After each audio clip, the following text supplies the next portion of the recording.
anak-anak dalam televisi kita adalah anak-anak yang betul-betul seragam.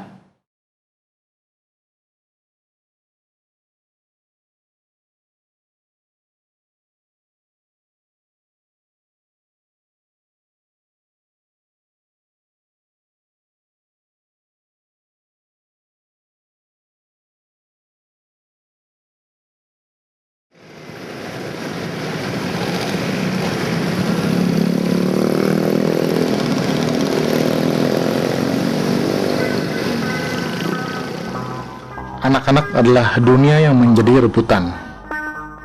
Oleh negara, anak-anak dikonstruksi agar menjadi warga yang baik. Mereka menjadi dunia yang ideal, yang merepresentasikan identitas bangsa. Garin Nugroho memilih anak-anak dalam filmnya justru untuk melawan dunia ideal itu.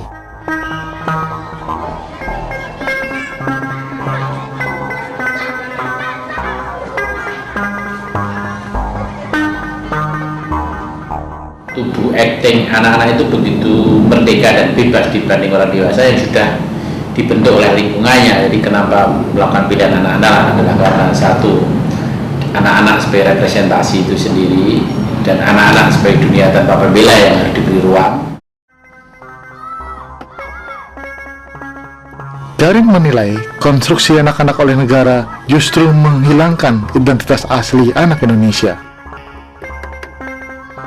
Konstruksi identitas bangsa oleh negara pada dasarnya menghilangkan jati diri anak Indonesia yang terdiri dari beragam suku bangsa.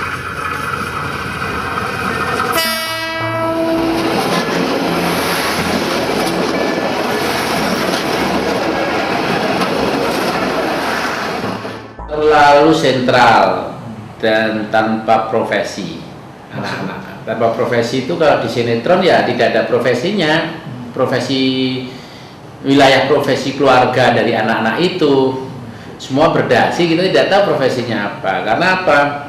Anak-anak dibentuk oleh lingkungan.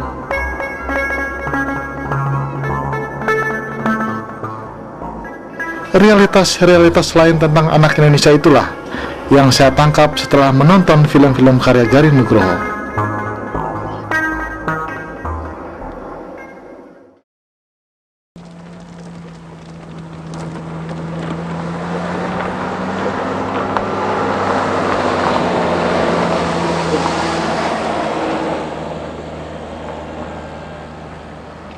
Apa dokter itu, Bu Guru? Kenapa malaria harus pakai dokter? Kenapa tidak ke bidan saja? Dokter itu orang yang pintar mengobati. Tapi Bu Guru pernah cerita, bidadari bisa menyembuhkan semua penyakit. Malahan bisa menghidupkan yang mati. Dengarkan apa Ibu baca, terus ikuti. Udah siap? Siap. Ini Ibu. Ini Ibu. Sekali lagi ya. Ini Ibu. Ini Ibu. Ini bukan wajah ibu saya. Bukan ini bohong.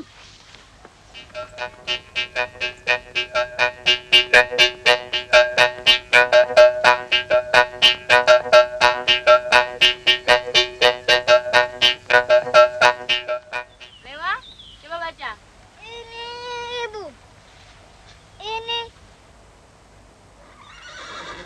Coba baca lagi Lewa. Ini Bapak. Ini. Coba baca ya. Ini Bapak. Ini. Kamu sakit Lewa? Ini Bapak. Ini bukan wajah papa. Lewa, kembali. Bu Guru. Ini bukan wajah bapakku. Bukan ini bohong. Akan kutunjukkan wajah bapak yang sebenarnya.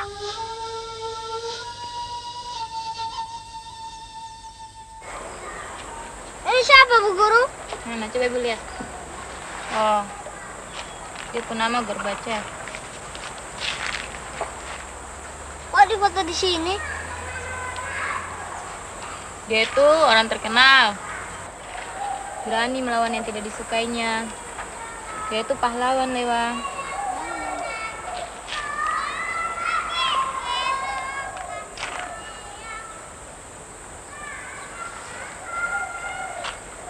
kau bingung?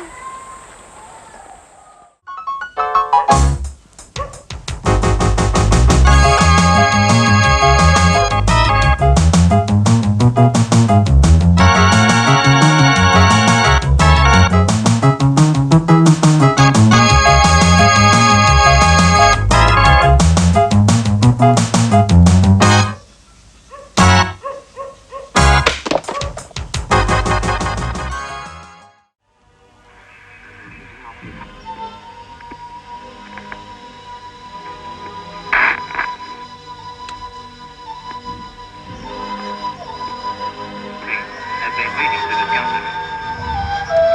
Tensions continue to rise in the northern Indian town of Ayodhya over plans by fundamental.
Jadi setiap anak akan tumbuh dalam kebudayaannya, dan tentu saja ketika dia mencari identitasnya sudah pasti ya, tapi lebih dibentuk oleh lingkungan kebudayaannya, cara jongkok. Misalnya orang memakai tenun Jawa, tenun Sumba. Tenun Sumba itu di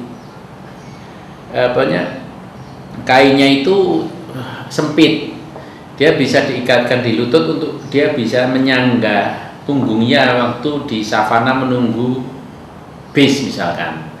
Tapi di Jawa tidak, dia biasa bersandar di tembok dia sambil menunggu gitu kan. Jadi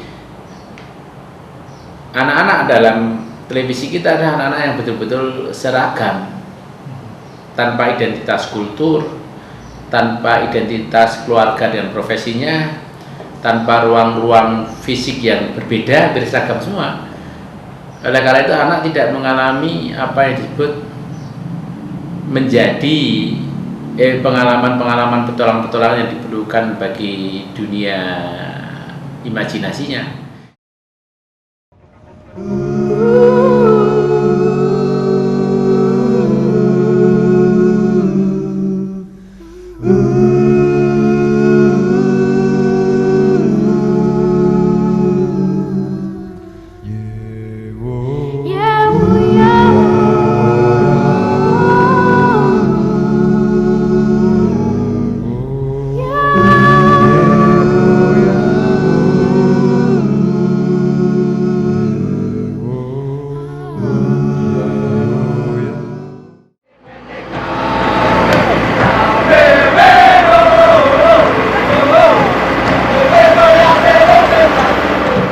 Kau dengar apa yang mama bilang ini? Kau coba keluar kemari supaya kau lihat apa yang terjadi di tempat tanah ini.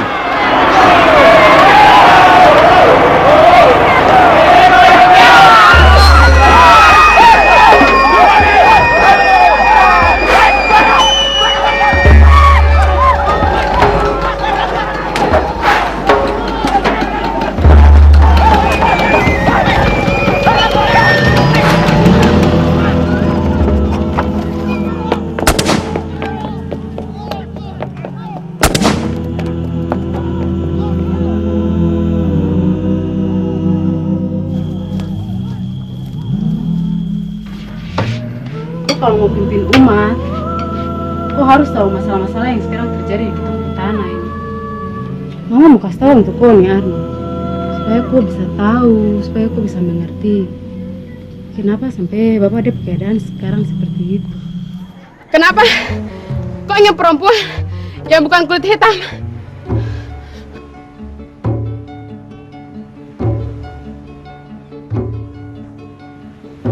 Tiba-tiba saja saya punya hati penuh dengan kebencian.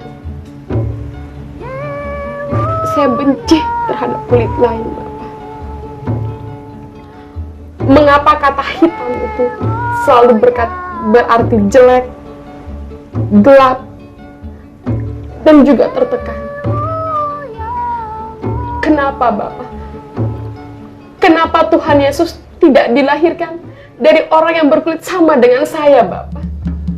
Saya akan bersiul untuk sa Bapak supaya dia pulang. Kau tidak tahu kan, dalam adat kami, siulan tuh bisa menghidupkan roh orang mati.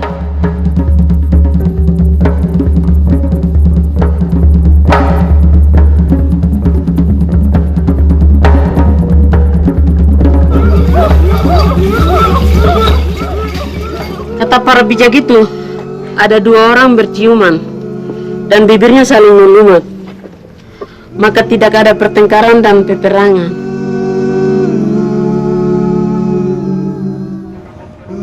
Saya sudah tidak merasa lagi untuk mencium Tuhan.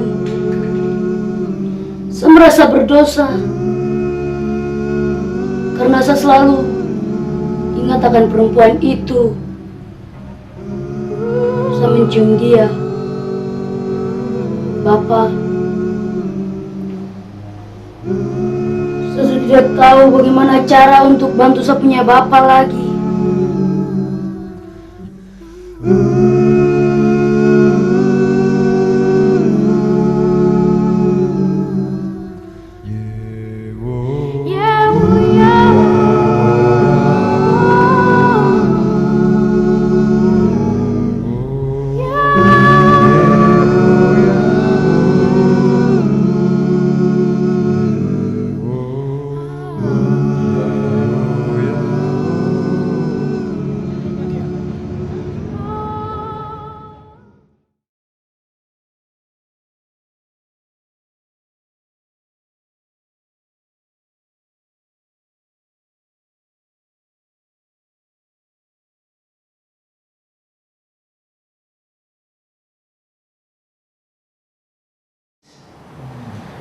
Anak-anak Indonesia dibentuk selalu dalam dua dikotomi ini dalam sejarahnya gitu. Dibentuk oleh bukan warga negara tapi warga dari suatu tirani kekuasaan dengan pola-pola industrialisasi penyeragaman. Kalau koteka tidak pantas sebagai pembangunan, yang tidak boleh tampil di TV, lalu atau sebagai konsumerisme tadi. Karena itu rating, maka keluarga kota yang laku ya keluarga kota kan gitu. Jadi selalu dibentuk oleh paradok dua sisi, suatu jenis-jenis propaganda yang sangat simbolik dan atau jenis konsumerisme yang sangat tanpa etika sering. Depan harana aku paterata tata pataka aci colek aci colek pak aci campur aci macem-macem put iput buah ketolek orang tolek semiput aci colek. Ibu, asik. Alah berkali-kali asik begini. Ini ada alasannya. Ini saf yang kosong harus diisi. Kalau tidak nanti setan masuk nah.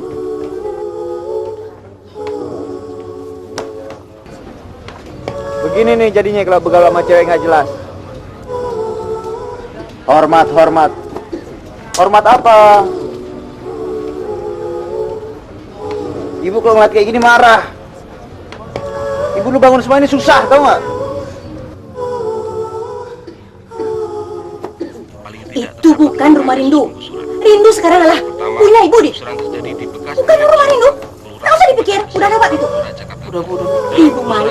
Kalau Rindu begitu, guru juga sudah marah semua. Dengarlah, jangan begitu. Awas kalau begitu lagi.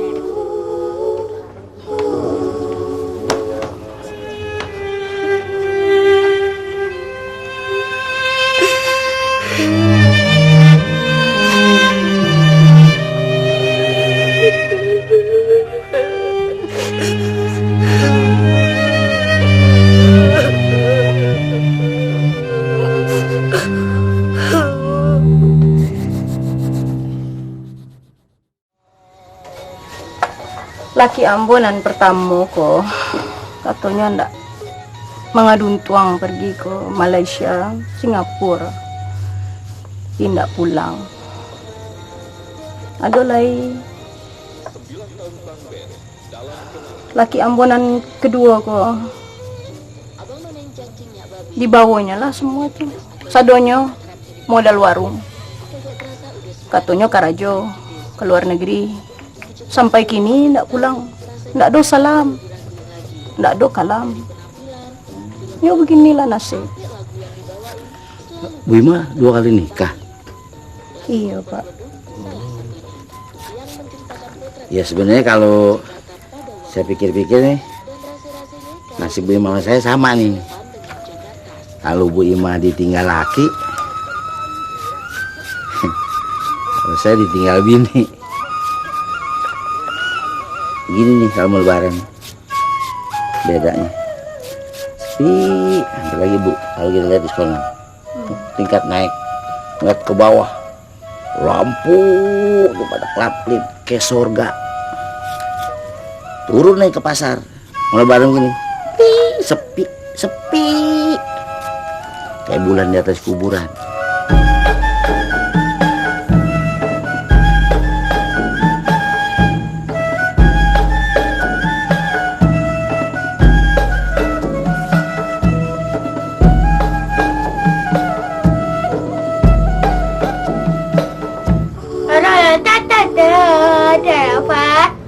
Setan gak akan lewat lagi. Ibu senang kalau si sembayang. Habis sembayang, pasti ibu memeluk kasih. Sih, kalau sajadah kosong harus diisi sih. Kalau enggak, setan lewat sih. Enggak, pasti ibu pulang. Jangan setan takut sama ibu.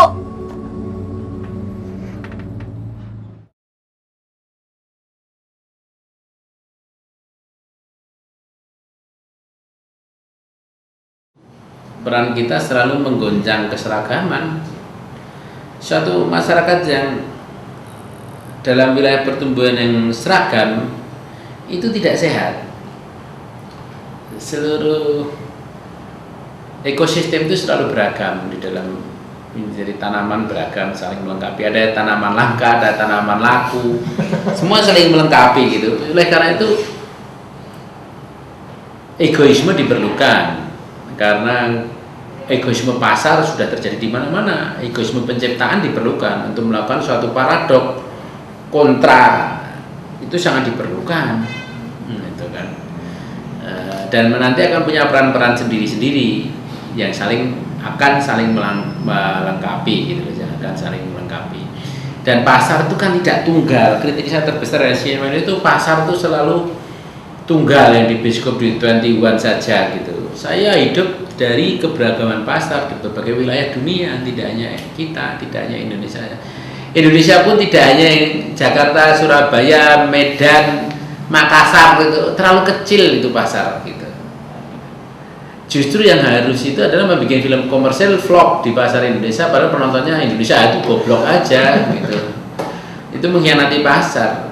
Nah, kalau saya misalnya membuat Aku Rindu Kami Padamu, Angin Mencium Sekali Saja untuk konflik resolution, kalau film itu nggak populer di Papua, saya mengkhianati. Tapi film itu populer di Papua, bintang-bintangnya menjadi populer.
Sebagaimana halnya film-film Garin tadi, Daun di Atas Bantal menampilkan sosok anak-anak Indonesia yang selama ini terpinggirkan dari identitas keindonesiaan yang dibentuk oleh negara.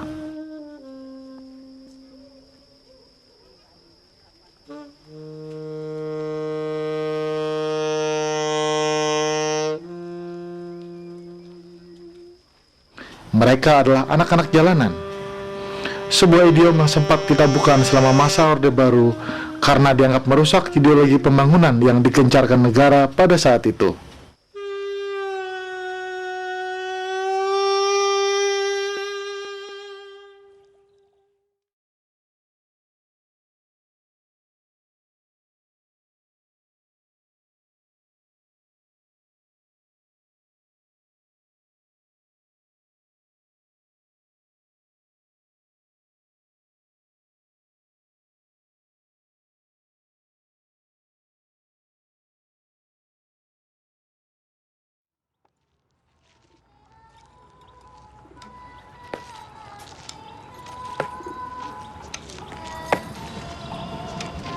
Mak, mau pulang Padang, Mak.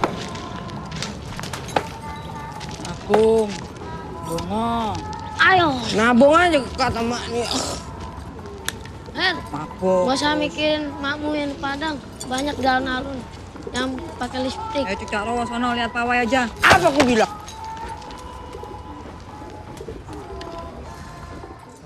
Ya, sebetulnya ada banyak perbedaan antara kehidupan anak jalanan di berbagai wilayah negara, tapi di Indonesia ini mereka bisa hidup karena cara-cara berkomunitas anak-anak jalanan gitu.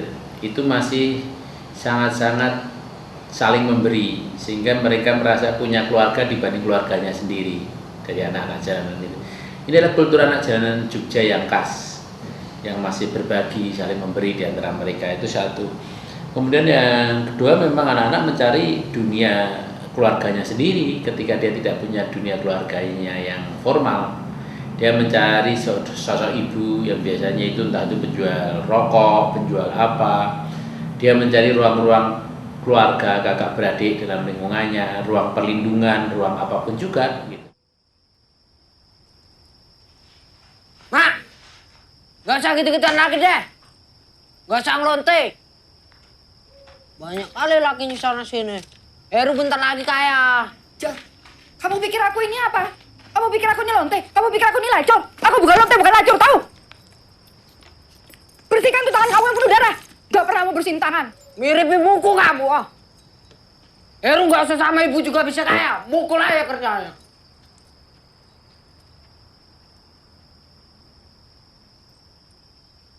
Garin menyampaikan ide bahwa dalam beberapa hal, kasih sayang yang didapat dari orang lain justru merupakan ikatan kekeluargaan yang lebih kuat dibandingkan hanya hubungan darah.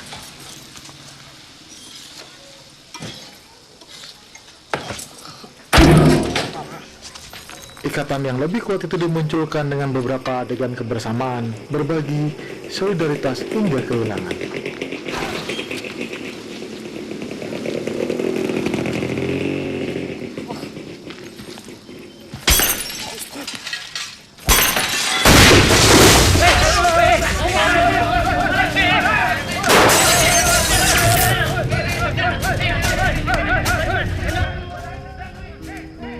Dalam film ini, Garin menampilkan stereotip wajah ganda sosok ibu, pengasuh anak, dan pelayan suami.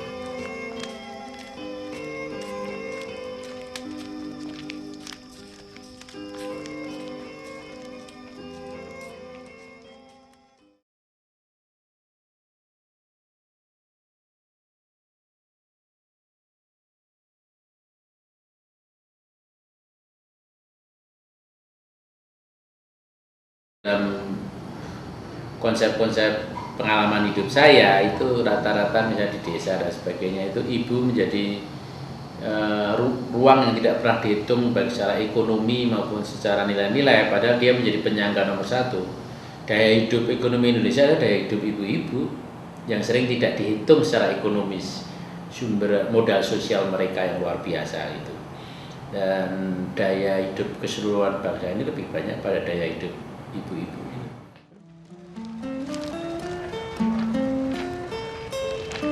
Ya, Mbak. Sehat. Yang baru-baru nih, Mbak. Bagus warnanya. Enggak apa-apa. Gampang, nih lihat dulu. Enggak, ini warnanya bagus-bagus loh, Mbak. Jadi pada saat dunia bapak begitu kuat di dalam kultur kebudayaan Jawa saya mengalami dunia ibu yang sama kuatnya dengan dunia bapak gitu. Dan itu mungkin membekas dalam diri saya, dan betul bahwa secara formal kebudayaan dunia bapak itu menjadi patron. Tapi dalam dunia informal, dalam masyarakat Jawa, kalian jalan ke pasar-pasar gitu, daya hidup keluarga-keluarga Jawa secara ekonomi real itu dikelola oleh perempuannya. Enggak ada. Loh, enggak ada.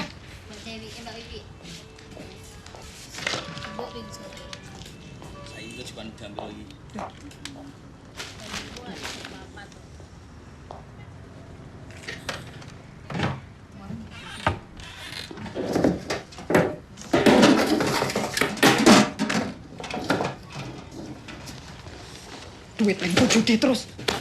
Ini punyanya Kancil. Ini duitnya Kancil. Saya justru ingin memotret kenyataan, misalnya orang loh, tapi perempuan di tempatmu banyak yang kalah ya. Film tidak menjadi tempat propaganda. Film bisa satu mewujudkan visi si tokoh itu, kalau nanti cerita tentang perempuan lalu perempuannya menang semua, bisa juga.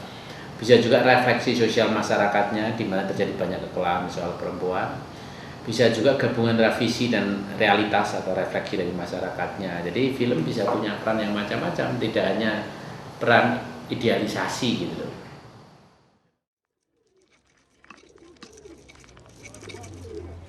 Suami kalahan, berani kok masnya sendiri sama orang lain kok nggak berani, dasar bencong.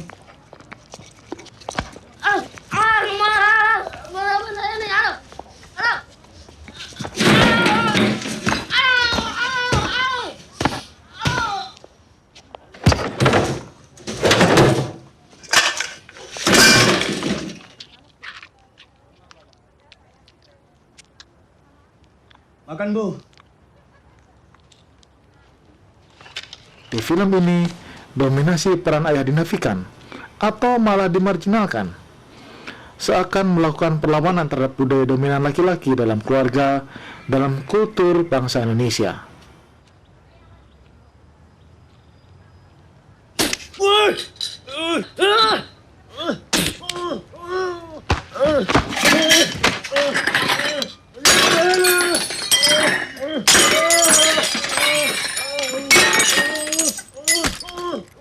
Sebuah kontradiksi yang ditawarkan Garin dalam film-filmnya seakan mewakili elemen-elemen yang selama ini termarginalkan dalam wacana sosial budaya Indonesia. Kopi, Bu. Barangkali ini cara yang tidak populer sebagai filmmaker di Indonesia. Film-film dia banyak menyuguhkan pesan mengenai Indonesia, tapi tak banyak orang Indonesia yang menikmati filmnya.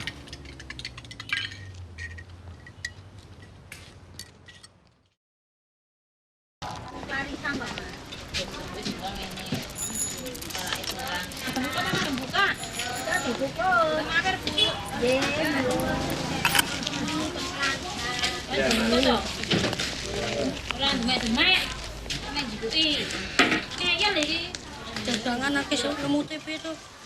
Iki piro, Mbak? Lik, napa to widan, Lik? Ora apa-apa, dhewe aku. Saru yang ngerti saru ora? Biar hasilnya dong minjem wong atus lho. Biar. Oh, jalur petuk. Apa lagi? Apa preman apa kowe iki? Nyanyi. Caplin minum dulu.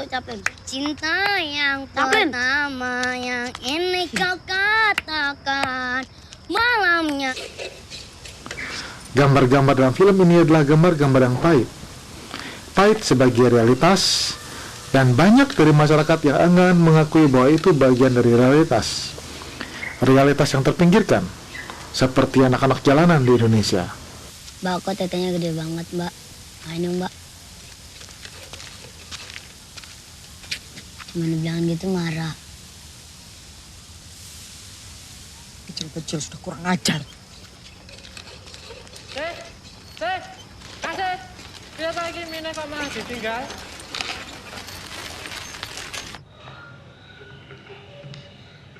Sep, keenakan lu ya, nggak usah pakai selang. Sini Sep, lebih bagus Sep.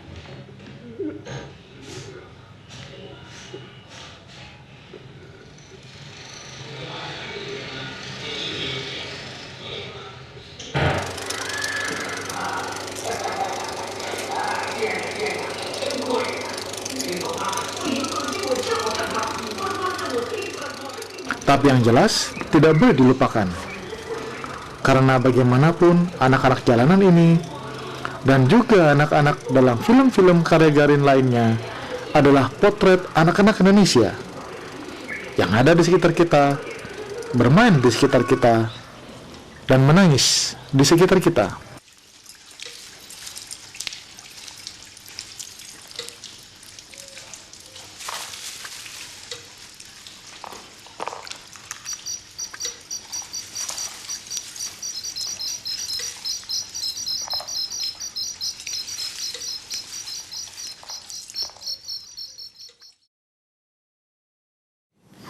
Selalu kita tuh doktrin dan masa itu menghilangkan proses dan keberagaman, budaya proses dan keberagaman, dan itu sangat kejam sekali, dan itu pembunuhan terbesar di dalam suatu proses kreatif.